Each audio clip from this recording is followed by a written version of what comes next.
आज से हम लोग पढ़ेंगे लक्ष्मीकांत सर की भारतीय राज्य व्यवस्था यानी कि इंडियन पॉलिटी। इसके तहत हम संविधान के विभिन्न पहलुओं का अध्ययन करेंगे। केंद्र सरकार से लेकर राज्य सरकार, संविधान में निहित राष्ट्रपति, राज्यपाल और जो हमें अधिकार मिले हैं समेत सभी चीज़ों को हम बारीकी से अध्ययन करेंगे। लेकिन इससे पहले, संविधान पढ़ने से पहले हमें इतिहास को समझना होगा। अगर हमने इतिहास समझ लिया तो हमने पूरे संविधान को समझ लिया। ठीक है, इसमें कोई भी पॉइंट नहीं छूटेगा। अगर इसको आप एकदम अपडेट करते हुए अगर आप पढ़ते चले जाएंगे तो हमें नहीं लगता कि कोई भी प्रश्न बाहर से आएगा। तो भारतीय संविधान हमारे यहाँ आज़ादी के बाद लागू किया गया, लेकिन इतनी आसानी से लागू नहीं हुआ। इसके पीछे की कहानी बहुत ही दिलचस्प है और बहुत ही संघर्षपूर्ण। तो उस इतिहास को अगर हम समझ लेते हैं तो हमें भारतीय संविधान समझने में भी बहुत आसानी होगी। तो भारत के संविधान का ऐतिहासिक विकास जो है उसका बहुत ही गहरा संबंध है। इसकी शुरुआत वर्ष 1600 ईस्वी में हुई थी, जब ब्रिटिश ईस्ट इंडिया कंपनी की स्थापना भारत में की गई थी और अंग्रेज भारत में आए थे। वो तो सिर्फ व्यापार करने के उद्देश्य से, लेकिन यहाँ पर वो राज करने लगे। वर्ष 1707 ईस्वी में औरंगजेब की मृत्यु के बाद जो ईस्ट इंडिया कंपनी थी उसने भारत में राजनीतिक शक्ति प्राप्ति के लिए प्रयास किया।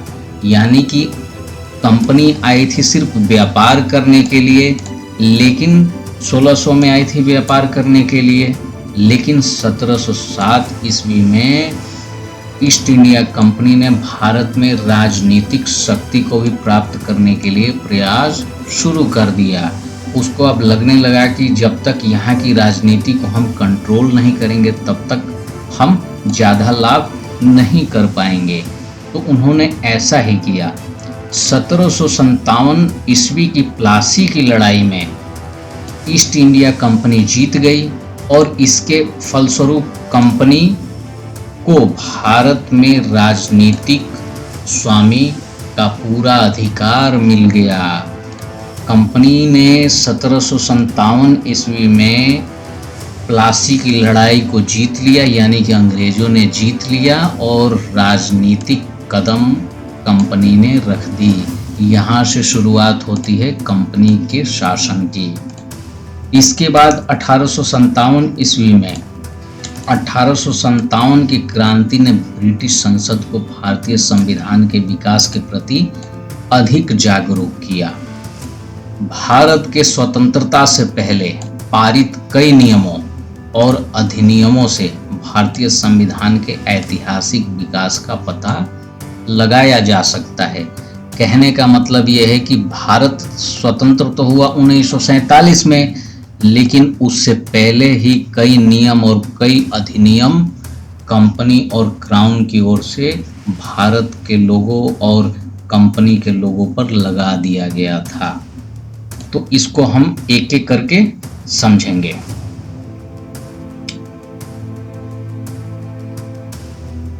भारत में 200 वर्षों के ब्रिटिश शासन के दौरान कंपनी और क्राउन नियमों यानी दोनों के तहत इस विविधीकृत बड़ी भूमि पर बेहतर नियंत्रण के लिए विभिन्न अधिनियम पारित किए गए।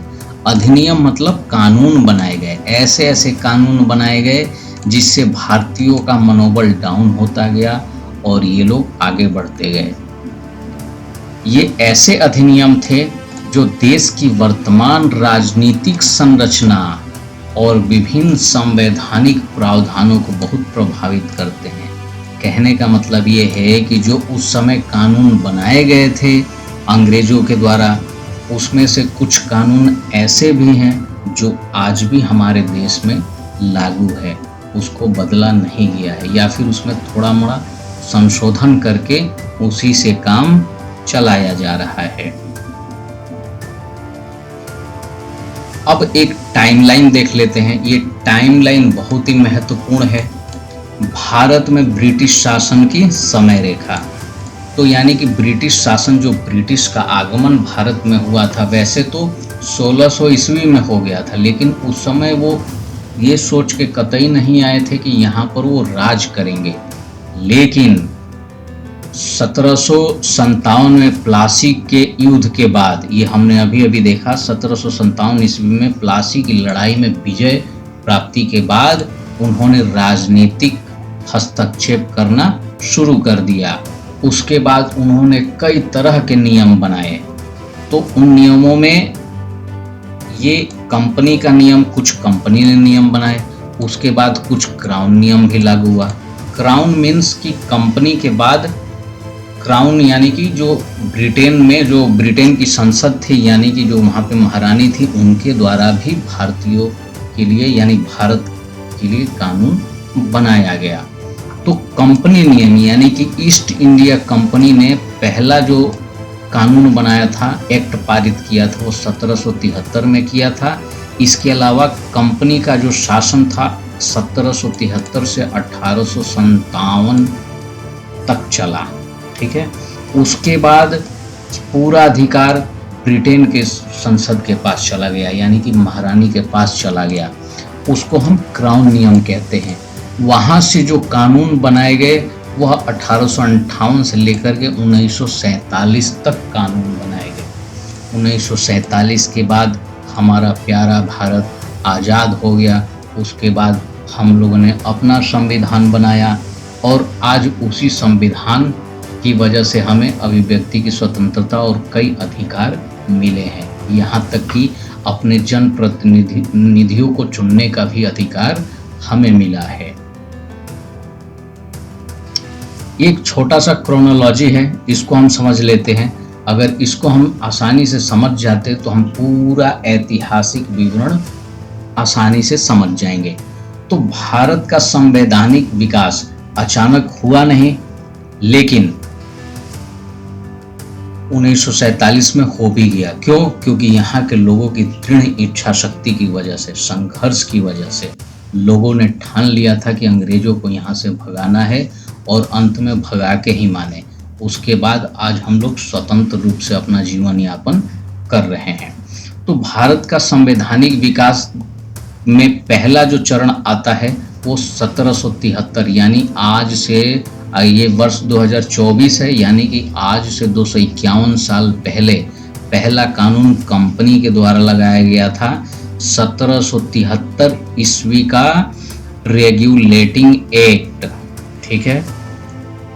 ये हम आगे पढ़ेंगे कि इस एक्ट में क्या क्या प्रावधान किए गए थे और क्या क्या नियम बनाए गए थे। ये सब हम डिटेल में देखेंगे। अभी आप क्रोनोलॉजी समझ लीजिए तो आपको एकदम आसानी से समझ में आएगा।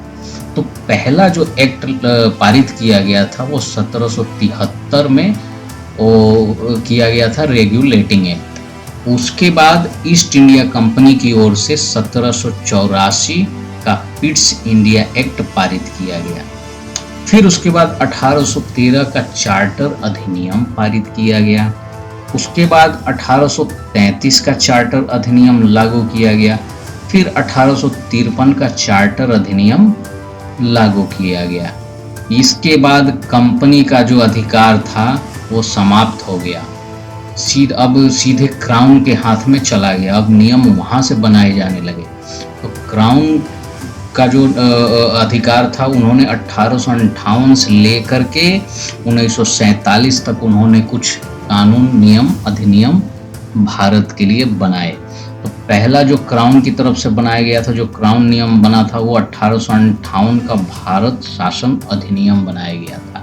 इसमें कई सारे प्रावधान किए गए थे, कई सारे नियम बनाए गए थे। ये सब हम डिटेल में देखेंगे। फिर 1861 का भारत परिषद अधिनियम लागू किया गया। इसके बाद भारतीय परिषद अधिनियम 1892 लागू किया गया। फिर उसके बाद भारतीय परिषद अधिनियम 1909 लागू किया गया। इसके बाद भारत शासन अधिनियम 1919 को लाया गया। फिर 1935 का भारतीय शासन अधिनियम लाया गया, ये अंतिम था। उसके बाद जो 1947 वाला जो भारत स्वतंत्रता अधिनियम था, इसमें तो हम लोग आज़ाद हो गए। भारत के पास अपनी शक्ति हो गई, वह किसी के अधीन नहीं रहा, स्वतंत्र स्टेट बन गया, राज्य बन गया। यहाँ के लोग भी स्वतंत्र हो गए। उनके अंदर ये था कि वो अंग्रेजों के गुलाम बन गए हैं, लेकिन स्वतंत्रता प्राप्ति के बाद उन्हें लगा कि अब मानो अंग्रेजों से छुटकारा मिल गया है। उसके बाद भारतीय संविधान की पटकथा लिखी गई और भारतीय संविधान को लागू भी किया गया। भारतीय संविधान विश्व का सबसे बड़ा संविधान है जो हम लोगों के भारत का है। ये हमें अभिव्यक्ति की स्वतंत्रता की आज़ादी देता है, धार्मिक स्वतंत्रता और शिक्षा का अधिकार, समानता का अधिकार, ठीक है, ये सब कुछ देता है। तो सब कुछ हम लोग डिटेल से पढ़ेंगे।